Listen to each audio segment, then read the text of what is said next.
Saka Podcast, tiada hari tanpa prestasi.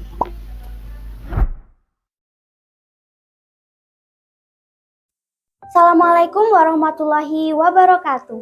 Salam, Om Swastiastu, Namo Buddhaya, salam kebajikan bagi kita semua. Kembali lagi di Saka Podcast, tiada hari tanpa prestasi. Dengan saya, Cira Ferrara, sebagai host podcast kali ini. Pada podcast hari ini, kita kedatangan tamu spesial, yaitu Ibu Dr. Gigi Elva. Ya, Yang menjabat sebagai Kepala Puskesmas Kandangan. ya betul Mbak Cira. Oke, bagaimana kabarnya Bu? Alhamdulillah baik. Sehat, semangat luar biasa. Sehat, semangat luar biasa. Ya. Bu Dr. Elva, mungkin dapat dijelaskan tentang apa itu makanan sehat dan bergizi agar kami semua semakin tahu definisi makanan sehat. Jadi makanan sehat bergizi itu saat ini memang sangat-sangat dibutuhkan ya, terutama untuk adik-adik remaja, adik-adik muda yang mungkin selama ini makanan sehat itu sudah mulai agak dikesampingkan. Mereka lebih banyak memilih makanan enak ya. Padahal makanan enak itu belum tentu bergizi, tetapi makanan bergizi belum tentu enak. Tetapi makanan bergizi ini sangat dibutuhkan oleh tubuh kita. Apakah makanan sehat bergizi? Makanan sehat bergizi itu makanan yang mengandung gizi seimbang. Namanya seimbang, tidak berlebihan dan tidak kurang. Ya, itu namanya makanan sehat bergizi, di mana gizi tersebut dibutuhkan tubuh kita untuk sebagai energi dan untuk beraktivitas.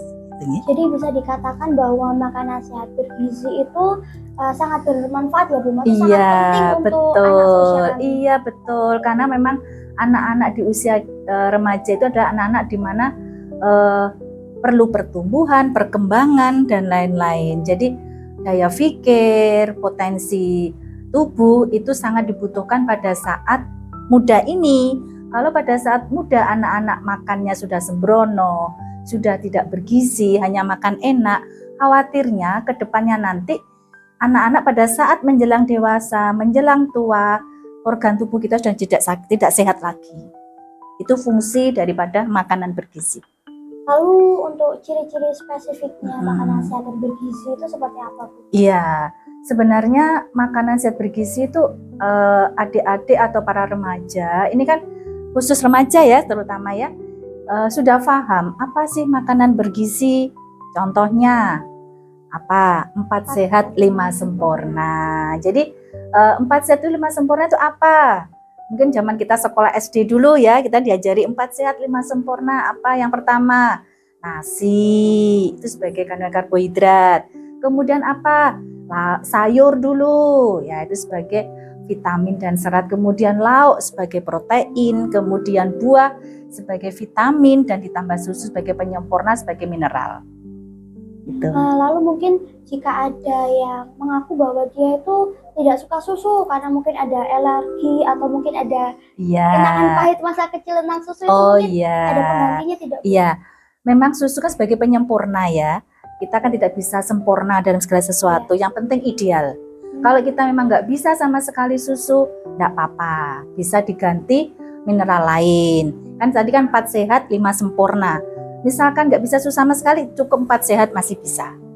Tapi misalkan diganti susu sapi, diganti susu kambing, boleh. Mau diganti susu apa itu sekarang dari kedelai itu namanya? Susu kedelai? Susu kedelai itu boleh, tetapi memang kalau susu kedelai kan protein nabati. Kalau susu sapi protein hewani. Ya. Lalu jika di antara kami ada yang mengaku tidak suka dengan makanan sehat, itu mungkin ada saran tidak dari Bu Dr. Elva tentang saran penyajian atau mungkin sesuatu yang bisa menarik? Ya, sekarang ini kalau mengaku tidak suka makanan sehat, bukan menunya yang diganti, tapi mindsetnya atau pola pikirnya. Anak-anak sekarang jangan berpikir aku gak suka makanan sehat, aku mau makanan enak. Lah itu mindsetnya mulai sekarang berubah, bahwasanya kita makan itu apa sih fungsinya, bukan hanya menghilangkan lapar, bukan hanya membuat nafsu pengen enak, tetapi juga fungsi bagi tubuh kita. Jadi makanan ini kita sampaikan ke anak-anak muda, fungsinya apa? Kalau kiranya aku nggak suka makanan sehat, aku suka makanan enak. Lah, mulai sekarang mindset anak-anak mulai dirubah bahwasanya makan yang kita butuhkan juga makan sehat.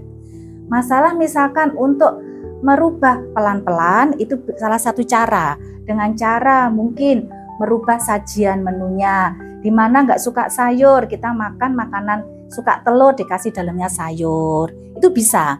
Tetapi kalau kita tidak suka makanan sehat tetapi dirubah makanan lain, nah itu harus dirubah dengan cara membiasakan sesuatu yang baik itu sangat diperlukan untuk saat ini. Karena kebanyakan sekarang ini anak-anak muda kan cenderung pola hidup yang enak terus, padahal enak itu belum tentu sehat, kan gitu ya. Ya, jadi caranya itu tadi merubah mindset dulu. Kalau mindset atau pola pikir sudah dirubah, baru nanti penyajian baru dimodifikasi gitu ya. Jadi ada beberapa makanan yang harus perlu dihindari ya Bu? Ya betul, makanan yang perlu dihindari mungkin malah kesenangan anak-anak sekarang mungkin ya. Yang over garam, over manis, over MSG, over bahan-bahan sintetis malah suka mungkin ya. Sekarang ini contohnya mungkin anak sekarang mungkin suka kayak minuman bersoda, terus kemudian snack, terus kemudian makanan fast food. Itu sebenarnya makanan-makanan yang enak tapi kurang bergizi.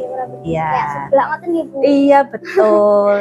Ya sebenarnya anak-anak juga paham itu makanan itu tidak sehat, tetapi mereka terkalahkan sama nafsunya yang pengen makan enak tadi. Gitu. Iya. Bu Dokter Elva, ya betul ya. Tubuh kami ini memerlukan gizi yang seperti apa? Mungkin ada gizi yang sangat diperlukan oleh anak seusia kami. Iya. Ya, seperti yang sampaikan tadi Mbak Sera, Mbak siapa? Mbak Cira. Oh Mbak Cira ya. Seperti yang sampaikan di awal tadi Mbak Cira, bahwasannya makanan sehat itu mengandung gizi seimbang. Di mana di dalam makanan sehat mengandung gizi salah satunya karbohidrat, fungsinya sebagai tenaga. Kemudian protein sebagai pembangun, vitamin, serat dan mineral adalah sebagai antioksidan salah satunya. Selama ini kan kita sering makan yang sudah marak beredar itu banyak yang mengandung radikal bebas. Radikal bebas ini sangat berbahaya bagi tubuh kita. Sehingga dengan makanan yang kita makan ada sebagai benteng, sebagai antioksidan melawan daripada radikal bebas tersebut. Itu Mbak Sira. Ya. Lalu mungkin ada tips untuk anak seusia kami untuk mengatasi picky eater atau pilih-pilih makanan terutama dalam makanan sehat. Iya, itu memang tantangan yang sangat berat pada zaman sekarang ya, dimana Gen Z ini kemauannya itu memang seringkali tidak terkendali. Mungkin cenderung lebih susah diarahkan. Jadi seperti saya sampaikan tadi, bahwasannya mengubah mindset dulu. Mungkin tema makanan sehat bisa dimasukkan di dalam satu bukan kurikulum ya, mungkin salah satu kegiatan di sekolah di mana kita adanya sesuatu arahan tentang pola hidup sehat, salah satunya makanan, supaya membuka wawasan adik-adik atau para remaja ini pentingnya makanan sehat. Karena kita jujur kita tidak boleh pilih-pilih makanan. Kita tidak boleh pilih-pilih makanan yang biasanya nggak suka ini, nggak suka itu. Tetapi yang harus kita laksanakan adalah mulai membiasakan pola hidup sehat dengan makan sehat. Bukan pilih-pilih makanan, tetapi memulai dengan sesuatu yang baik. Dengan kalau kita sudah memulai dengan sesuatu baik, insya Allah kita kedepannya tidak pilih-pilih makanan lagi. Itu. Menurut saya seperti itu. Lalu yang terakhir Bu Dokter, mungkin ada pesan dan kesan yang dapat disampaikan kepada teman-teman supaya dapat menjadi anak Indonesia hebat lewat makanan sehat dan bergizi. Ya, ini pesan dari saya juga sebagai seorang ibu. Generasi anak-anak pemuda ini kan generasi muda Indonesia. Dari anak-anak muda ini Indonesia akan menjadi apa? Saya melo kok jadi adik ibu ya. Maaf. Maaf ya. Dari kalianlah Indonesia akan kenapa? Ya. Jadi dari kalianlah makanya jadilah anak Indonesia yang awalnya sehat dulu. Dengan sehat, kalian akan bisa bercita-cita, bisa melangkah sesuai keinginan dan cita-cita. Dengan sehat mulai dari apa? Dari pola makan, selain dari pola hidup. Dengan pola makan sehat, otomatis badan kita akan sehat. Dari pola makan sehat, kalian akan terhindar dari segala penyakit. Dari pola makan sehat, kalian akan bisa berpikir dengan baik. Dari situ, mulai sekarang anak-anakku, anak-anak muda semuanya, mulailah berjuang dari pola makan yang sehat. Mungkin itu dari saya pesannya. Ya. Dan jangan lupa, selain kita berikhtiar dengan makan sehat, kalian juga harus banyak berdoa supaya kalian juga diberi Allah kesehatan bisa mencapai cita-cita kalian semuanya. Amin. Terima kasih Bu. Ini informasi yang sangat menginspirasi, juga Ya, sangat bermanfaat pastinya untuk kami. Agar bisa semakin tahu ya, semakin paham juga, semakin mengutamakan makanan sehat dalam hidup kami. Ya, sekali lagi terima kasih Ya, Bu. sama-sama. Demikianlah podcast pada hari ini. Saya Cira Ferrara sebagai host podcast kali ini mengucapkan mohon maaf yang sebesar-besarnya jika saya ada salah kata. Wassalamualaikum warahmatullahi wabarakatuh. Waalaikumsalam warahmatullahi wabarakatuh. Saka Podcast, tiada hari tanpa prestasi. Saka Podcast, tiada hari tanpa prestasi.